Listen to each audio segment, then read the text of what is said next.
Have you ever noticed that when you speak English, your personality completely changes? Like you actually might sound like a colder person. Oh, absolutely. Or just, totally emotionless. Right. And it feels awful. Welcome back to English Unfiltered. I'm Alex. And I'm Jamie. And today we are looking at this massive social misunderstanding. Because when learners feel emotionally off or suddenly blunt, they usually just blame their language skills. Right, which is completely backwards because languages aren't just lists of vocabulary words, They are entirely different emotional systems. Wait, really? Because I always thought it was just a lack of words. Like if I knew more adjectives, wouldn't I sound warmer? You'd think so, but no, it's actually about how English structures its efficiency. Efficiency. Yeah, the language inherently prioritizes clarity and directness, so it aggressively strips away all the emotional cushioning that other cultures rely on. Emotional cushioning? What, you mean like polite indirectness? Exactly. All that linguistic softening, the extra phrases, the subtle formalities, the structural padding that other cultures use to build a warm social vibe.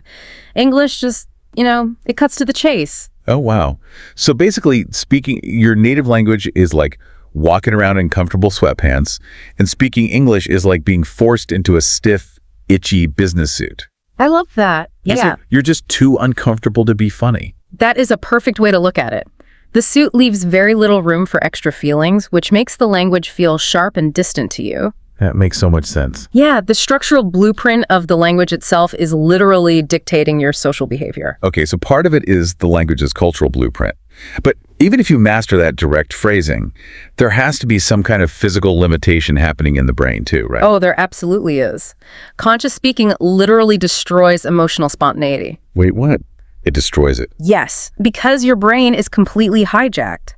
When you are speaking a second language, your prefrontal cortex is just working overtime. Doing what? Like translating in real time? Translating, conjugating verbs, trying to recall vocabulary, self-monitoring your sentence structure. Ah, so it's a bandwidth issue. Precisely. In cognitive psychology, they call this cognitive load. Your working memory is completely maxed out. So if I'm spending like 90% of my focus on not messing up the past tense, I just don't have the remaining 10% to add a friendly inflection. Exactly. There's literally no blood flow left for generating a witty, sarcastic tone or, reading the room. Which creates a physical, emotional distance. Yes. That is wild. Yeah. So when a non-native speaker sounds totally unemotional, it's not because they don't care.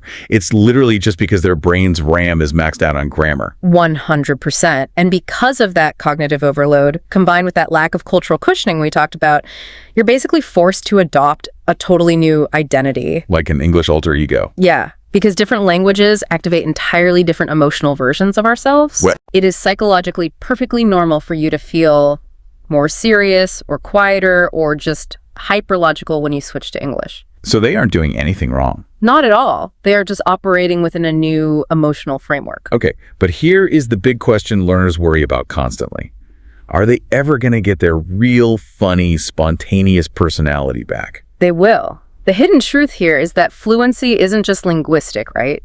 It's emotional adaptation. Emotional adaptation. How does that actually work in the brain, though? It's the transition from active conscious processing to automatic subconscious processing. Oh, so once the language becomes automatic. Exactly. Once you aren't burning all that cognitive RAM on grammar rules, the emotional connection naturally returns. You find your personality again. That is incredibly reassuring.